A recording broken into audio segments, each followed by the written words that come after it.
suis infectiologue au CHU de Nice et donc je m'occupe depuis le début de l'épidémie, en fait fin février 2020, de cette nouvelle maladie qui est la Covid-19. Je vous remercie de m'avoir invité à discuter avec vous d'un certain nombre d'éléments sur cette épidémie pour laquelle je veux quand même préciser que l'évolution des connaissances est très rapide et que finalement les points de vue sont aussi multiples et qu'on est aujourd'hui avec un certain point d'acquisition de connaissances. Il y a des choses qu'on sait, mais il y a encore beaucoup de choses qu'on ne sait pas bien. Et puis il y a aussi beaucoup de particularités qui sont des particularités spécifiques à certains endroits, à certaines épidémiologies, à certains modes de vie. Et donc peut-être que les choses sont mouvantes, voilà. Elles sont changeantes, elles sont dynamiques.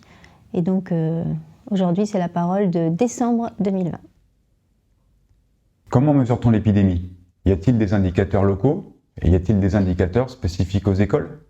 Alors il y a beaucoup d'indicateurs, hein. Il y a celui peut-être que tout le monde connaît, le nombre de contaminations quotidien qui est issu des taux d'incidence, c'est-à-dire du nombre de patients détectés par jour, hein, qui sont comptabilisés dans les différentes villes et qui ont un dénominateur donc sur 100 000 habitants. Hein, donc c'est ce qu'on appelle le taux d'incidence. Finalement, il est assez intéressant, bien qu'il est aussi assez variable, par exemple en fonction des campagnes de détection, de la mise en place de nouveaux tests. C'est pour ça que le suivre de façon précise, c'est aussi relativement flou. Hein, ça peut dépendre d'un certain nombre de paramètres qui ne sont pas forcément directement liés à l'épidémie. Mais c'est un taux important, ce taux d'incidence, et il a beaucoup fluctué ces derniers temps. En ce moment, par exemple, ici à Nice, dans la région 06, on est à 136 cas par 100 000 habitants. On a été beaucoup plus élevé il y a quelques semaines. Hein, et l'idée, c'est bien sûr qu'on essaye de descendre le plus rapidement possible. Donc ça, c'est le taux d'incidence.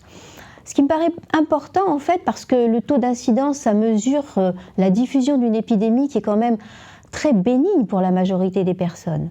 Ce qui me paraît le plus important comme indicateur, c'est plutôt les indicateurs de mortalité ou les indicateurs d'hospitalisation en réa ou en médecine. Et là, moi j'entends des chiffres que j'accepte bien sûr, mais je vais vous parler des chiffres qui sont ceux du CHU et ceux de mon service. Parce que ceux-là, je les maîtrise parfaitement, d'accord ?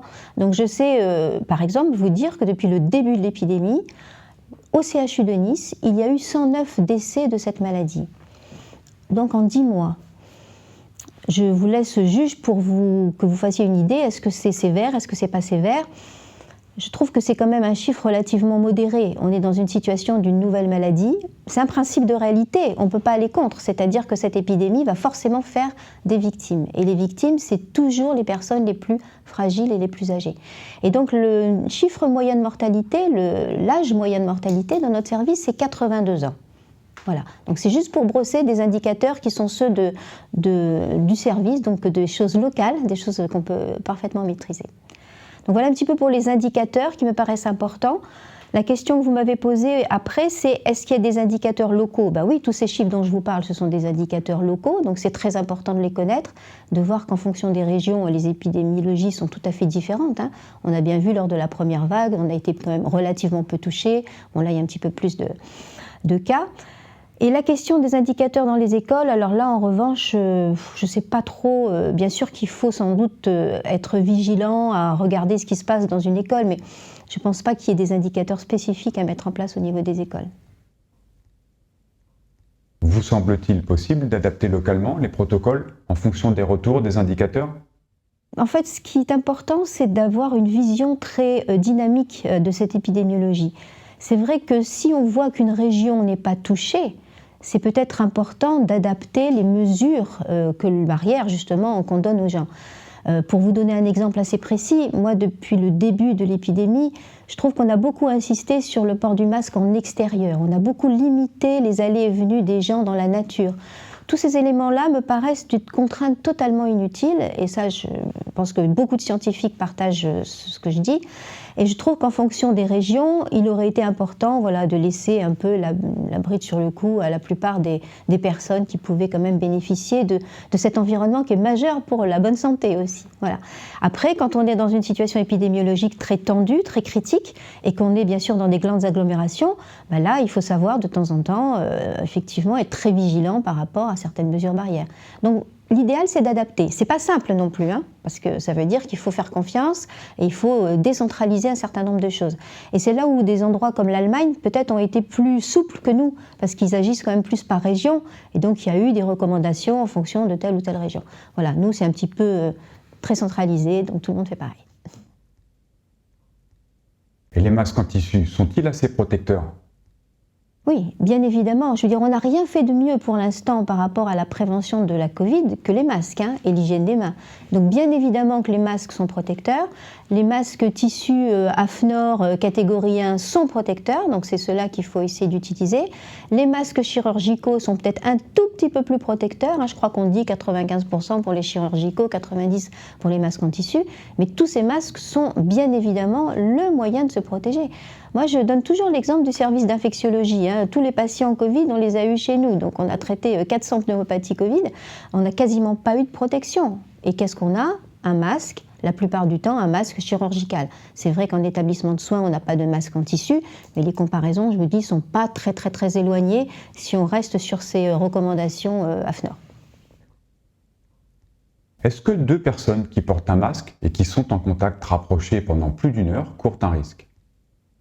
Non, alors ça, je ne suis pas d'accord avec ça. C'est-à-dire qu'à partir du moment où tout le monde porte un masque, il n'y a pas de risque. Nous, on passe notre journée avec des patients Covid. Donc, s'il devait y avoir un risque et si on devait se faire tester à chaque fois qu'on a rencontré un patient Covid, on aurait les couvillons là plantés dans les trous de nez, vous voyez. Donc non, il n'y a pas de risque. Quand on est tous masqués, il n'y a pas de risque. Est-il vrai qu'en crèche ou en maternité, les adultes portent le masque? Et est-ce que ça peut avoir des conséquences pour les tout-petits?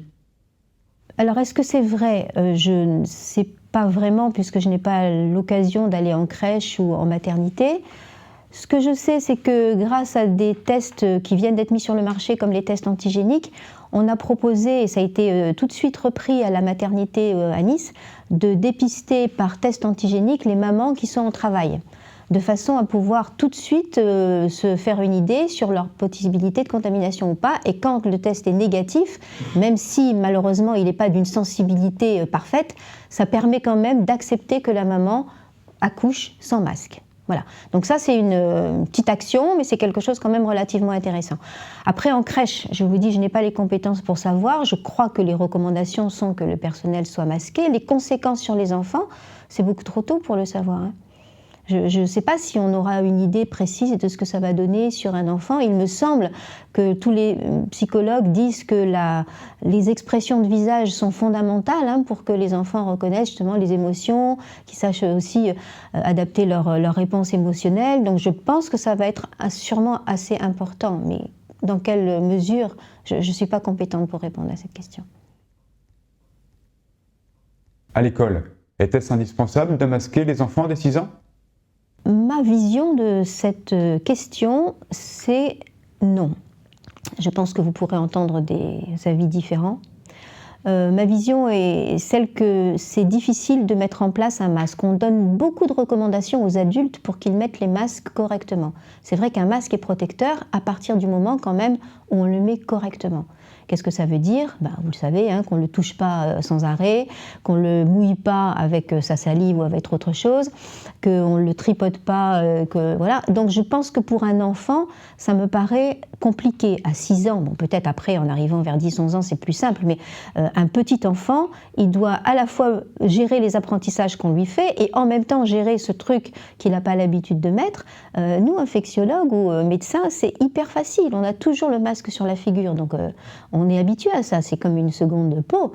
Mais j'imagine que pour beaucoup d'entre vous qui n'avaient pas l'habitude, déjà c'est sûrement plus complexe. Alors un petit, je trouve que c'est voilà, c'est un effort lui demander qui ne me paraît pas en équilibre avec l'apport que ça peut avoir sur le plan épidémiologique. Voilà, je pense que la balance bénéfice-risque n'est pas en faveur du port du masque chez les petits-enfants. Quels sont les masques les plus adaptés aux enfants? Je pense que pour les enfants, il y a un peu le côté acceptabilité, et c'est sûr quand si on a un petit masque en tissu coloré, customisé, peut-être que c'est plus facile pour eux de le respecter, et puis la matière tissu est sans doute un peu plus résistante que les masques chirurgicaux, vous voyez, donc il y a une question comme ça aussi à voir en fonction de la pratique. Est-ce que porter un masque peut affaiblir notre immunité? Alors, est-ce que porter un masque, ça retentit sur l'immunité? Je vous rappelle que vous êtes face à une soignante qui porte un masque depuis des années, qu'il y a des infirmières de bloc, des chirurgiens qui ont un masque sur la figure toute leur vie, et que clairement, ça n'a absolument aucun impact sur l'immunité d'un adulte, et même d'un enfant qui a déjà fait son immunité. Donc, il n'y a absolument aucun problème par rapport à l'immunité quand on porte un masque quelques heures dans une journée. Un masque qui n'est pas changé le midi, qui traîne, qui est déchiré, qui est mâchouillé, ça sert à quelque chose? C'est en fait exactement cette problématique-là, c'est-à-dire qu'on ne peut pas tout maîtriser chez un enfant. Alors déjà, on voit plein d'adultes avec le masque sous le menton ou le masque je ne sais pas où. Alors un petit, je trouve que c'est leur donner une espèce de responsabilité, et parfois on les culpabilise aussi. J'ai entendu des reportages où il y a des phrases un peu cinglantes par rapport à des enfants qui n'auraient pas mis de masque. Voilà, ça, pour moi, c'est hyper toxique de faire ça. C'est hyper toxique parce que d'abord, on n'a pas la preuve vraiment que les enfants sont des super contaminateurs. Bien évidemment qu'ils peuvent porter le virus de temps en temps, tout le monde le sait. Mais quantitativement, il y a sur les chiffres de l'ARS-PACA des choses qui sont importantes. Il y a les courbes, en fait, en fonction des tranches d'âge. Et justement, ce fameux taux d'incidence dont je vous parlais au début, on le voit en fonction des tranches d'âge. Et ils ont groupé la tranche 0-19 ans, ce qui est déjà très très large. Mais cette tranche-là, elle est très en dessous des autres. Donc en fait, oui, il y a sûrement un passage de virus. Vous savez que les enfants, en fait, ils n'ont pas les récepteurs sur leurs cellules épithéliales. Je ne sais pas si vous avez un peu une idée de ça, mais finalement, le virus, il va rentrer par des cellules épithéliales, donc les cellules de notre arbre respiratoire. Et plus on avance en âge, plus on développe les récepteurs d'accroche à ce virus. C'est pour ça que plus on est âgé, plus on aura la maladie, et les hommes en ont plus que les femmes. Voilà. Mais les enfants en ont un petit peu, hein, et puis au fur et à mesure qu'ils grandissent, voilà, ils vont développer ces récepteurs. Donc le virus, c'est un peu comme s'il allait glisser chez eux, si vous voulez. Il rentre, il sort, et c'est assez rare qu'il donne une maladie. D'ailleurs, en pédiatrie, il y a eu quand même peu d'enfants malades, de temps en temps. Donc l'enfant peut être un vecteur de ce virus, bien évidemment. Hier matin, j'ai entendu aussi Eric Combe sur France Inter qui, lui, avait l'air de dire que les enfants pouvaient quand même être assez important dans cette histoire, puisque depuis qu'on avait confiné, il y avait quand même un mouvement de passage de l'épidémie et du virus qui restait assez important. Les études faites précédemment ne l'ont pas montré. Pour moi, je ne suis pas tout à fait en accord avec ce genre de choses. Est-ce que le virus se transmet entre enfants? Des enfants aux adultes? Des adultes aux enfants? Bien évidemment que tout ça existe, mais on a montré que c'était justement à des taux relativement faibles. Il y a des études qui ont été faites, justement en bassin parisien au début des épidémies, qui montraient que cette circulation virale au sein des enfants était présente, mais elle était beaucoup moins importante, je vous ai dit en fonction des tranches d'âge, hein, beaucoup moins importante que chez les adultes. Donc tout peut se faire dans tous les sens, mais le niveau de contagiosité d'un enfant reste beaucoup moins important que celui d'un adulte. Donc les enfants, contagieux ou pas? C'est pas possible de dire oui ou non. Les enfants sont un peu contagieux. Ils sont beaucoup moins contagieux que les jeunes adultes. Voilà, mais ils sont un peu contagieux. Est-ce que le port du masque aura des conséquences psychologiques sur les enfants? Oui, je crois qu'on en a un petit peu discuté, hein. Moi, je suis très inquiète par rapport à ce problème de culpabilité qu'on peut mettre sur le dos d'enfants. Il y a des paroles, encore une fois, que j'ai entendues dans des reportages où on lui dit, voilà, si tu contamines ton grand-père, si tu contamines ton professeur, tu te rends compte, les gens peuvent mourir. Je pense que ça, c'est terrible et que nous, les adultes, on est responsables de ces messages qu'on transmet aux enfants. Et donc, il faut, à partir de là, avoir quand même cette vision plus raisonnable de la maladie. Bien sûr qu'il y a une mortalité, il ne faut pas la nier. Mais culpabiliser des enfants par rapport à ça, je trouve que c'est se former des générations futures de névrosés, obsessionnels, dépressifs. Et franchement, je pense que c'est vraiment pas comme ça qu'il faut faire. Et il y a beaucoup de pays qui l'ont compris, hein. C'est vrai que le port du masque dans les écoles n'a pas été partagé par tous les pays d'Europe. Il y a eu beaucoup d'endroits où c'était facultatif. Voilà, ça c'est une question qui est débattue. À mon avis, il aurait fallu plus faire intervenir des psychologues ou des pédopsychiatres ou des psychiatres dans le débat sur le port du masque avant de mettre en place ces recommandations qui pouvaient très bien être différées de quelques jours et de donner lieu à un consensus peut-être auparavant. Alors, est-ce que c'est une situation qu'on a déjà connue? Est-ce qu'on peut s'appuyer sur quelque chose de précédent? Parce que justement, pour savoir les conséquences, il faut toujours voir si dans le passé, Malheureusement, c'est compliqué, hein, je ne crois pas qu'il y ait eu des choses comme ça. En revanche, il y a des pays où il y a beaucoup plus volontiers le port du masque qui est accepté. Est-ce qu'on a des études chez ces gens-là? Est-ce qu'on a des études dans ce genre de culture? Est-ce que ces études sont transposables aux enfants européens? Voilà, tout ça, c'est des questions. Mais j'aurais bien aimé que dans le conseil scientifique, on puisse vraiment donner la parole à des personnes spécialisées dans le comportement et dans la psychologie de l'enfant. Je ne sais pas si ça a été fait, mais je ne crois pas, parce qu'en tout cas, je ne les ai pas vus dans les responsables du conseil scientifique. Ma fille est à risque et rien n'est mis en place au collège pour la protéger. J'étais plus rassuré quand les élèves venaient alternativement, en groupe réduit. Qu'en pensez-vous ? Alors, je ne sais pas ce que ce papa entend par ma fille est à risque et personne n'a rien mis en place pour la protéger, puisque j'imagine qu'elle a le port du masque comme tous ses petits copains de classe et comme son professeur, et que l'hygiène des mains est respectée, que les locaux sont nettoyés, donc ça j'imagine que c'est fait. Maintenant, c'est vrai que là aussi, il y a des endroits, des pays où ils ont choisi de diviser les classes en deux, de faire des... Enfin, je pense que ça a été fait aussi peut-être ici, hein, où ils ont choisi de faire le matin pour un groupe, l'après-midi pour un autre, et puis le reste du temps à la maison. Ça peut être des solutions intéressantes, hein. Il y a des pays qui ont expérimenté ça. En fait, ce qu'ils ont expérimenté, c'est que les élèves étaient toujours ensemble dans le même groupe. C'est-à-dire ils ont réparti les classes dans des espèces de clusters, en fait. Hein. Et donc, il n'y avait pas vraiment d'échange entre ces clusters. Et ça, c'est intéressant parce que c'est vrai qu'une fois qu'on a circulé un peu pendant quelques jours au sein de son groupe, on peut dire qu'on est moins à risque de se contaminer avec quelqu'un. Donc ça, c'est des choses qui ne sont pas inintéressantes du tout.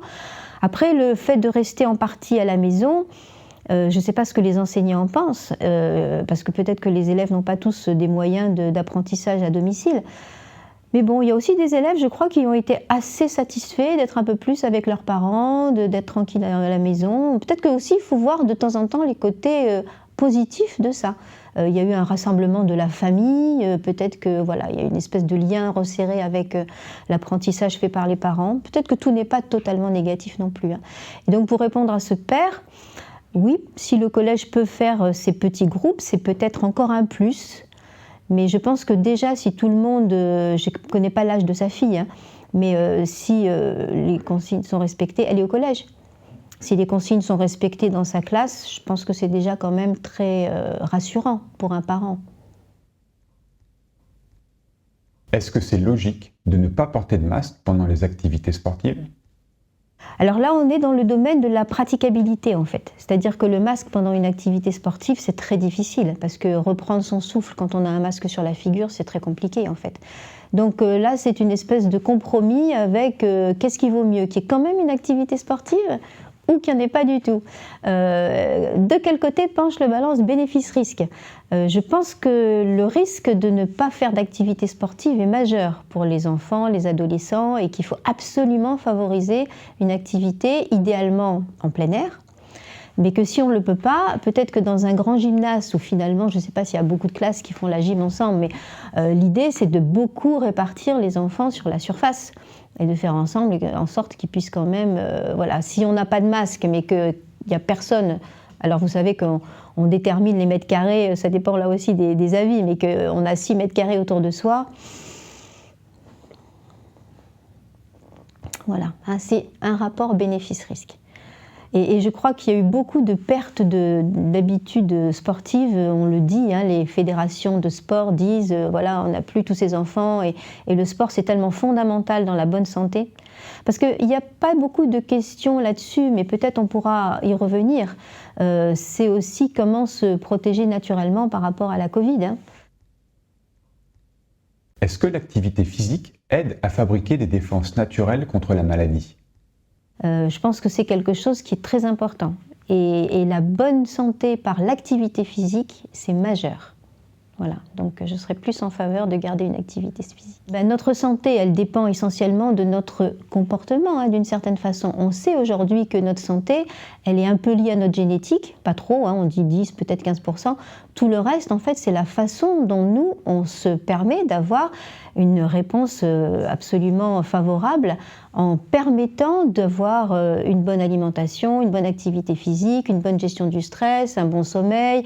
Tous ces éléments-là dépendent un petit peu de nous Et c'est comme ça qu'on fait une bonne immunité. Tous ces éléments-là jouent sur notre immunité.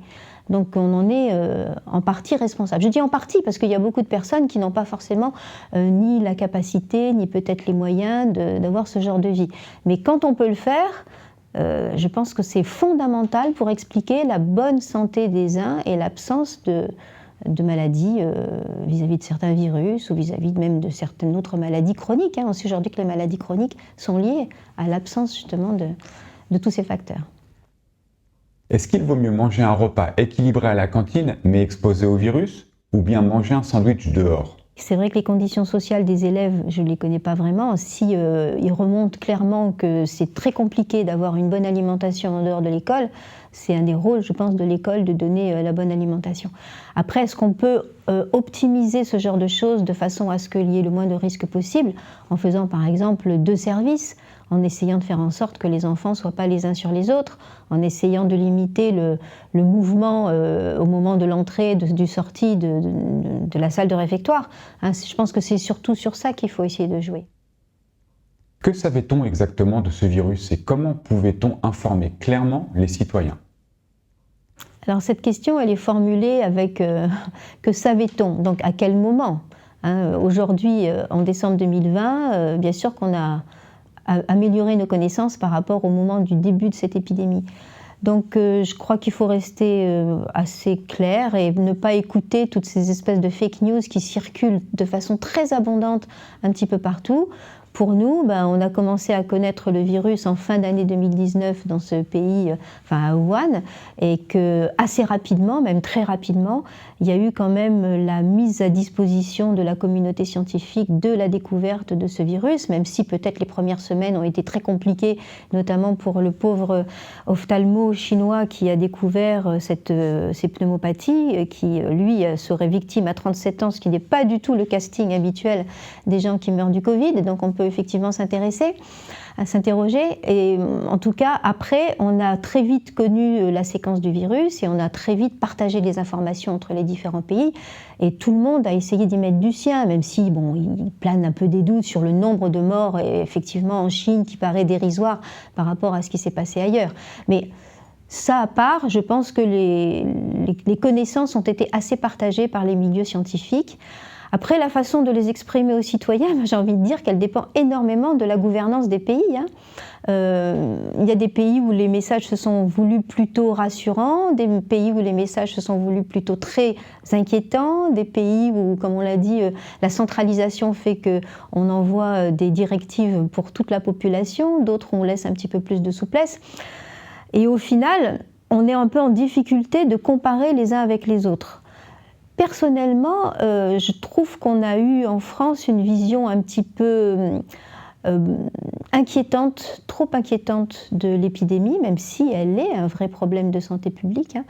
Et je pense qu'on a pris des mesures qui me paraissent aujourd'hui avoir des conséquences qu'on évaluera peut-être pleinement un peu plus tard, mais des conséquences trop générales sur des populations qui n'étaient pas destinées à souffrir de cette épidémie. Et je veux surtout parler des jeunes qui rentrent sur le milieu du travail, des étudiants, des gens qui sont en fac, qui n'ont plus rien, qui n'ont plus de stage, qui n'ont plus de possibilité d'exercer leur métier. Je parle des petits commerçants. Voilà.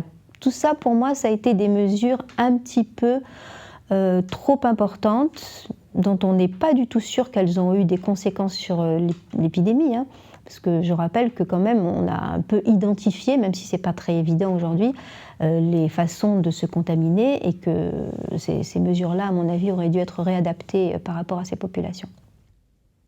Est-ce qu'on en a fait trop pour le Covid ? Et comment faire mieux ? Alors, est-ce qu'on en a fait trop ? Je vous dis, c'est difficile de porter un jugement sur un gouvernement qui, bien évidemment, j'imagine, fait ce qu'il peut de la façon la plus honnête possible, avec un conseil scientifique qu'il a identifié, qui est essentiellement fait de virologues ou d'infectiologues, qui donne cette vision maladie infectieuse. Et ceci dans une ambiance qu'on connaît aujourd'hui un petit peu en France, qui est hyper sécuritaire, parce que c'est ça quand même le mot, je pense, qui est important eh bien, ça donne ces directives qui sont assez violente, je dirais brutale, parce que pour moi, donner des amendes à des personnes qui se promènent, qui n'ont pas une attestation montrant que ça fait 35 minutes qu'elles sont dehors à 500 mètres de leur domicile, je pense que c'est typiquement le genre de choses qui clivent une population et qui la rend non adhérente à des mesures de santé publique qu'on peut expliquer et sur lesquelles on peut responsabiliser les gens. Donc ça, c'est un petit peu cette façon qu'on a eue, je pense, de présenter les choses qui ne me paraissait pas adaptée. Ensuite, qu'est-ce qu'on peut faire d'autre? Je dis, cette gouvernance, elle a été un peu différente dans certains pays. Alors les situations sont peut-être aussi complètement différentes, mais c'est vrai qu'en Allemagne, on voit bien qu'il y a eu un lien beaucoup plus fort entre un message porté par Angela Merkel, qui était beaucoup plus bienveillant et rassurant, et un scientifique qui est sorti un petit peu du lot, le Dr Schreck, qui a vraiment essayé d'être très proactif, de promouvoir dès le départ les tests, alors que nous, on a été en incapacité au départ de mettre en place les bonnes mesures, c'est-à-dire justement de tester les gens. Donc dans un pays où ils avaient déjà une bonne base, pouvoir vraiment accueillir les malades, plus de l'hydréa, faire des tests, avoir un scientifique qui était très charismatique, qui était suivi, et une gouvernance qui était bienveillante et rassurante, les choses se sont quand même au final beaucoup mieux passées. Nous, on n'était quand même pas très près, il faut bien dire les choses. On est toujours en train de se glorifier par rapport à notre système de santé qui est très bon dans beaucoup de domaines, mais là, on n'était pas prêt. On n'a pas eu de test, on n'a pas eu de masque, on a eu des discours qui ont été... Je pense que les gens ont beaucoup souffert de ces discours incohérents, en fait, de ces discours qui un jour disaient blanc et le lendemain disaient noir. Alors, comme on l'a dit au début, bien sûr que la maladie évolue, bien sûr que les connaissances évoluent et on peut modifier un discours, mais pas passer comme ça, en plus en donnant la mauvaise explication du noir ou blanc. Donc je pense qu'il y a eu des erreurs de communication majeures qui font qu'on les paye aujourd'hui avec cette méfiance qu'on a vis-à-vis de tout ce qui peut être proposé. Comment bien protéger les gens? Comment est-ce qu'on peut bien protéger les gens ?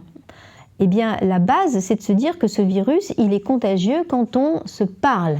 Parce que moi, je veux bien qu'on dise qu'il est comme ça, un petit peu dans l'air. Sûrement, il est un peu dans l'air, il est un peu favorisé par la pollution, il est un peu favorisé par le brouillard, par tout ce que vous voulez. Mais ça, c'est marginal. Quand on veut lutter contre une épidémie, c'est ce qu'on appelle les grandes lignes du Pareto, c'est vraiment le plus important qu'il faut traiter. D'accord ? Donc, c'est la contamination interindividuelle. Ça veut dire que dans les espaces clos, ça veut dire que dans les salles de classe, ça veut dire que dans les hôpitaux, ça veut dire que dans les EHPAD, ça veut dire que dans les transports, tout ça, il faut absolument être masqué et avoir des mains propres et faire très attention. Et le reste, c'est pas forcément vraiment nécessaire. Donc les plus à risque, c'est les personnes qui habitent en EHPAD, établissement pour personnes âgées dépendantes. Là, on a vraiment un risque très important. Qu'est-ce qui se passe dans les EHPAD ? Qu'est-ce qui se passe dans les EHPAD ? Eh bien, là aussi, il y a des espèces de deux modes d'action qui sont des excès dans les deux sens. C'est-à-dire qu'il y a des surprotections avec des interdictions qui ont été données aux familles de voir les personnes âgées qui ne reposent sur rien. Et puis en même temps, vous avez des personnels d'EHPAD qui sont dans des situations très complexes où il y a très peu de personnel, il y a très peu de personnes qui veulent travailler en EHPAD, donc ils sont débordés. Donc ils font parfois les choses un peu moins bien, donc il y a des intérimaires qui viennent, donc il y a des circulations qui font que parfois c'est aussi par les soignants que les choses rentrent, d'accord ? Donc on est dans une situation où on n'a clairement pas assez de personnes pour s'occuper des personnes âgées dans les EHPAD. C'est un vrai problème, ça existait déjà avant la Covid, mais ça a été encore plus important après la Covid, parce qu'il y a beaucoup de personnes qui ne veulent plus travailler dans les EHPAD, parce qu'elles ont peur. Il y a beaucoup de soignants qui sont au chômage, parce qu'ils ne veulent pas travailler dans les EHPAD, ou dans les services de soins d'ailleurs. Donc ça aussi, c'est quelque chose qui est important à dire. Et donc dans ces EHPAD, on a une circulation du virus qui est due à des mauvaises pratiques que les uns et les autres peuvent avoir. Les familles, quelquefois, ne sont pas non plus très rigoureuses. Donc je vous dis, on a fait des excès et on pourrait sans doute essayer de faire plus simple, mais plus accessible à tous. Voilà, c'est ça qui est, je pense, un peu le message à porter. Après, j'ai envie de dire aussi que dans une épidémie comme celle-là, même si ce que je vais dire peut un peu choquer peut-être, c'est évident que c'est les personnes âgées qui vont mourir. Je veux dire, ça a toujours été comme ça. Aujourd'hui, le pic de mortalité, il va être concentré sur la Covid, Mais peut-être que cette personne âgée, ou peut-être que les courbes vont nous montrer que les gens sont moins morts de l'évolution de leur cancer, parce qu'ils avaient un cancer, ou qui sont moins morts des suites d'une fracture du col du fémur, parce que voilà. Mais qu'au final, il faudra faire une analyse fine de la mortalité dans les EHPAD, qui ne comptabilisera pas que la mortalité Covid, mais la mortalité globale. Et on verra s'il y a véritablement une grande différence. Hein, ils ont pu mourir du Covid 2 mois avant, mourir de leur mort plus naturelle. Voilà. Donc cette frange de population est très à risque, et c'est vrai que quand on entend notre président dire il faut tout faire pour qu'aucune personne âgée puisse être malade de la Covid, c'est peut-être un petit peu nier des réalités qui sont des réalités épidémiologiques sur lesquelles on ne peut pas forcément avoir beaucoup de prise, ou la totalité de la prise. Voilà.